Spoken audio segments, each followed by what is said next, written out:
नमस्कार दोस्तों, welcome back. आप देख रहे हैं कॉफ़ी विद सुबीर जैन। दोस्तों, आपको मालूम है कि मैंने एक वीडियो बनाया था चिदम्बरम के ऊपर कि कैसे ये चोर मकार जो पार्टी है कांग्रेस की, इसके सरबराह हैं ये चिदम्बरम, जिसने 40 करोड़ की तो गोभी अपने बैल्कनी में लगा दी थी और बेशर्मों की तरह ये अपने केस को ये निपट रहा है सीबीआई से भी और कोर्ट्स के अंदर भी। और कोर्ट के अंदर तो आपको मालूम ही है, सारे मोमेंट्स इन्होंने भरे हुए हैं, सारे ये जो लिब्रांडू हैं वो भरे हुए हैं और ये हमेशा ही कांग्रेस को सपोर्ट करते जा रहे हैं। अभी अभी एक इंटरव्यू हुई थी जो चिदम्बरम के साथ, मैं उसके थोड़ी सी आपके साथ बात शेयर करूंगा कि चिदम्बरम कैसे वहां से घबराकर इंटरव्यू को बीच में ही छोड़ के भाग गया था। जब इसे पूछा गया कि भाई तुमने जो ये मशीन, प्रिंटिंग मशीन पाकिस्तान को बेच दी थी उसके बारे में, और दूसरा जो हमारा रघु रमन है, गवर्नर रहा हुआ है और बिल्कुल ही लिब्रांडू है, उसके भी मुंह से कुछ ऐसी बातें निकल गई थी जो मैं पर्देफाश करूंगा आपके साथ। आपको ये चीज़ें पता होनी चाहिए कि कैसे कांग्रेस ने कैसे लूटा है इस देश को, और सोनिया गांधी खुद इन्वॉल्व थी प्रिंटिंग में। चलिए शुरू करता हूँ। अब दोस्तों, एक इंटरव्यू है जिसके अंदर जो रिपोर्टर है वो दिखता है आपको क्वेश्चन पूछते हुए चिदम्बरम को कि जो आरबीआई का गवर्नर है रघु रमन जो था पहले, उसने कंप्लेंट करी आपको कि भाई आपने इंडिया की जो इंडियन रुपी प्रिंट करने वाली मशीन थी वो आपने पाकिस्तान को बेच दी, ऐसा हुआ था क्या? तो चिदम्बरम का आंसर था बिल्कुल सही है, क्योंकि वो मशीन की जो लाइफ है वो ख़त्म होने वाली थी। ये नहीं बोला कि ख़त्म हो चुकी थी, उसने बोला कि ख़त्म होने वाली थी। तो हमने एक टेंडर निकाला और बिडिंग में जिसने भी हायर प्राइस दी हमने वो मशीन उनको बेच दी। और ये मशीन पाकिस्तान की एक कंपनी है जिन्होंने बिडिंग करी थी और हमने उनको बेच दी क्योंकि उनकी बिड सबसे हाईएस्ट थी। अब रिपोर्टर ने दूसरा क्वेश्चन पूछा कि ये भी सही है, रघु रमन ने बोला था ये कि जो ये मशीन है ये आपने पाकिस्तान को बेच दी, ये जानते हुए भी कि जो इंडियन रुपी है उसके जो नोट हैं वो डुप्लीकेट पाकिस्तान के अंदर छपते हैं, तो भी आपने ये वाली हरकत करी। तो चिदम्बरम जी गुस्से में आ गए। उन्होंने बोला मैं आपका ये क्वेश्चन जो है ये बायस्ड है, मैं इस क्वेश्चन का आंसर नहीं दूंगा। वाई? बिकॉज पाकिस्तान एक बहुत ही बढ़िया कंट्री है। कौन बोल रहा है? बेशरम चिदम्बरम, कांग्रेस का सरबराह, और हमारा क्या रहा हुआ, ये फाइनेंस मिनिस्टर रहा हुआ। तीसरा क्वेश्चन रिपोर्टर ने एक और पूछ लिया। मुझे लगता है कोई ना कोई बदतमीज होगा, कोई मोदी जी का भगत होगा।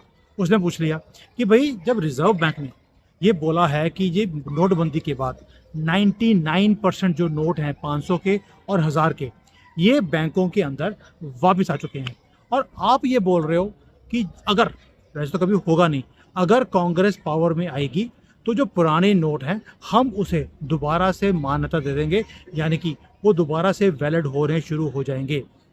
क्या ये सही नहीं है कि आपके टाइम पर 5 लाख करोड़ रुपए जो नोट थे 500 के, 1000 के, ये पाकिस्तान में पड़े हुए थे जो कि भारत में आने के लिए तैयार थे? तो चिदम्बरम ने क्या बोला, आप कांग्रेस को पावर में तो आने दीजिए, फिर बताएंगे आपको कि कांग्रेस क्या कुछ करने वाली है।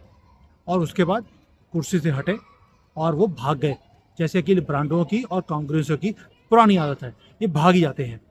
अब आप सोच के देखिए, इससे आपको थोड़ा सा अंदाज़ा हो गया होगा कि चिदम्बरम कितनी बेशर्मी से इन क्वेश्चंस का आंसर दे रहा था कि भाई अगर बेच दी हमने मशीन प्रिंटिंग वाली 500-1000 रुपये वाली पाकिस्तान को तो क्या फ़र्क पड़ने वाला है, वो तो मशीन, उसकी जो लाइफ है वो ख़त्म होने वाली थी।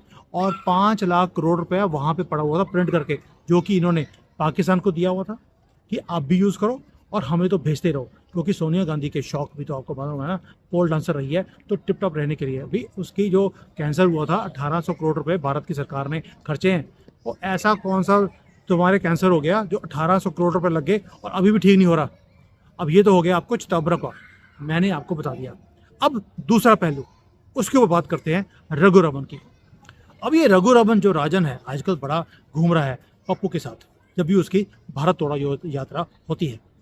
उसने बोला कि 15 लाख करोड़ रुपए जो नोट थे 500 के और 1000 के, वो 15 लाख करोड़ रुपए के नोट थे, वो बैन कर दिए। और उससे क्या क्या हुआ कि एक करेंसी की क्राइसिस हो गई और गवर्नमेंट ने डिक्लेयर कर दिया कि सारे के सारे जो नोट हैं वो वापस आ गए।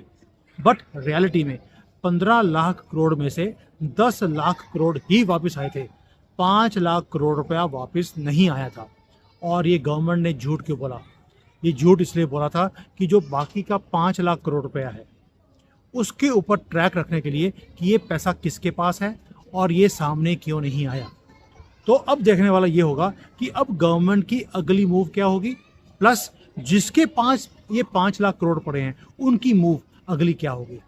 और जब मुझे ये बात पता लगी कि भाई आपने तो डिक्लेयर कर दिया कि 15 लाख के 15 लाख करोड़ रुपए वापस आ चुके हैं, जबकि आया 10 लाख है, बाकी 5 लाख का हिसाब मैं कैसे करूंगा। इसलिए मैंने दुखी आकर, क्योंकि मेरी रिफ्ट हो गई थी गवर्नमेंट के साथ, तो मैंने रिजाइन कर दिया था गवर्नर की पोजीशन के ऊपर।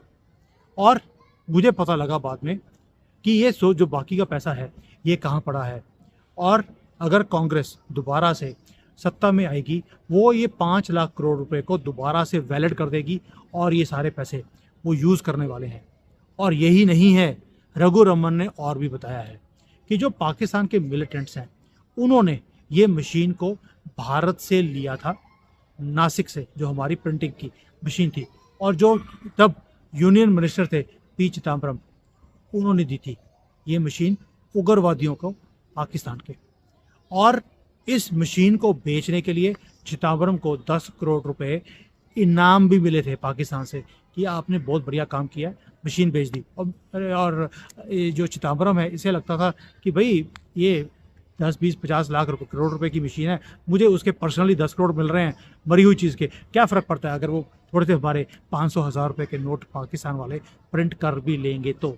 और ये मशीन अगर चिदम्बरम ने बेची थी पाकिस्तान को, तो इसके पीछे प्लान क्या था। प्लान ये था कि वहाँ पर 8 लाख करोड़ रुपए की इंडियन करेंसी पाकिस्तान में छापी जाएगी और उसे स्मगल करके इंडिया में लेके आया जाएगा। और ये जो इन्फॉर्मेशन है ये रघु रमन को पता लगी, उसने जाकर प्रधानमंत्री मोदी को बताया कि भैया ये प्लान है कांग्रेस का। और उसके बाद इमीडिएटली मोदी जी ने 500 और 1000 रुपए के नोटों को इनवैलिड कर दिया। और इसीलिए मोदी जी इतने फास्ट डिसीजन लेते हैं कि किसी को मौका ही नहीं दिया कि इसका कोई काउंटर कर सके। अब आप सोच के देखिए, जो 8 लाख करोड़ रुपए हैं अगर वो भारत में आ जाते उस वक्त, तो क्या होता। भारत सोमालिया की तरह या जो बाकी ये कंट्रीज़ हैं अफ्रीका की, उसकी तरह हमारी कंट्री का हाल हो जाना था। और कांग्रेस यही चाहती थी कि मोदी जी के काल के अंदर इतना ज़्यादा पे अकाल पड़ जाए कि मोदी फेल्ड प्रधानमंत्री दिखे और लोग दोबारा से कांग्रेस को ले आएँ। इसीलिए इन्होंने वो प्रिंटिंग मशीन पाकिस्तान को बेच दी जाने से पहले। साथ में रघु रमन ने बोला कि भाई ये तो 8 लाख करोड़ का इनके पास प्लान था, 13 लाख करोड़ रुपए की डुप्लीकेट करेंसी ऑलरेडी पाकिस्तान के अंदर रेडी पड़ी हुई थी उस वक्त, और अभी भी पड़ी हुई है पुरानी करेंसी। अगर कांग्रेस दोबारा से पावर में आ गई तो ये उस सारी करेंसी को मान्यता दे देंगे और इमीडिएटली ये कोशिश करेंगे ये कंट्री फेल हो जाए। अब आप समझ सकते हैं, आप डॉट्स को जोड़िए। पहले 500,000 ख़त्म किए, उसके बाद इन्होंने 2000 पे काउंटरफिट भी प्रिंट करने शुरू कर दिए थे पाकिस्तान में, वो भी हमने डीमोनेटाइज कर दी हैं। अगली बारी अब 500 की होगी। ये मेरा अपना मानना है, मैं ये नहीं कह रहा हूँ कि होने वाला है, ये मेरा अपना मानना है कि 500 भी जाने वाला है। अब आप सोच के देखिए, अब इस सारी डॉट्स को अब जोड़ते जाइए कि जब इंडिया राइज कर रहा था तो या कह लीजिए हम सर्वाइव कर रहे थे, पाकिस्तान भी सर्वाइव कर रहा था, मिलिटेंसी भी सर्वाइव कर रही थी। जैसे ही हमने डीमोनेटाइज किया 2016 में, कांग्रेस भी फेल हो गई, उसके बाद पाकिस्तान भी फेल हो गया, टेररिज्म भी फेल हो गया। ऐसा क्यों है? दैट मीन्स जो कांग्रेस की गेम थी वो थी कि भैया ये पैसे प्रिंट करके ले आओ, स्टेट इलेक्शंस में लगाओ और दोबारा से हम ये सारे गेम खेलते रहें। अभी रिसेंटली जो आपने देखा कि भी कांग्रेस है, इसकी बैकबोन ही तोड़ दी जैसे ही हमने 2000 के नोट भी खत्म किए। क्यों? स्टेट इलेक्शन जीते थे, उसमें से पैसे इन्होंने लूटे और 2000 के नोट इन्होंने छाप के अपने पास रख लिए और बैकबोन गयो। आज कांग्रेस वाले क्राउड फंडिंग की बात कर रहे हैं। कांग्रेस वालों को पैसे की कमी ये कहाँ से होगी? दैट मीन जो प्रिंटेड नोट पड़े हैं पाकिस्तान में वो भारत में नहीं आ पा रहे क्योंकि वो मान्यता नहीं है उनको और उसकी वैल्यू ज़ीरो हो चुकी है। इसलिए इनको क्राउड फंडिंग की ज़रूरत पड़ी है जिसमें 50 लाख रुपए इकट्ठे हुए हैं पूरे भारत में। इतनी बड़ी पार्टी, इतनी पुरानी पार्टी, और उधर मिलिटेंट्स एक एक करके सरेंडर करते जा रहे हैं, मरते जा रहे हैं। क्यों? पैसा नहीं आ रहा पाकिस्तान के पास। पैसा कैसे आएगा? प्रिंटिंग मशीन ही बेकार पड़ी है उनके पास। और जो सुप्रीम कोर्ट की जो हियरिंग्स हैं इसके अंदर जितने खुलासे होते जा रहे हैं इनके प्रिंटिंग मशीन बेचने के, उतने कम हैं। मैं तो हैरान रह गया था जब मैंने पूरी की पूरी ये डिटेल्स देखी कि ये कांग्रेस का डीएनए है।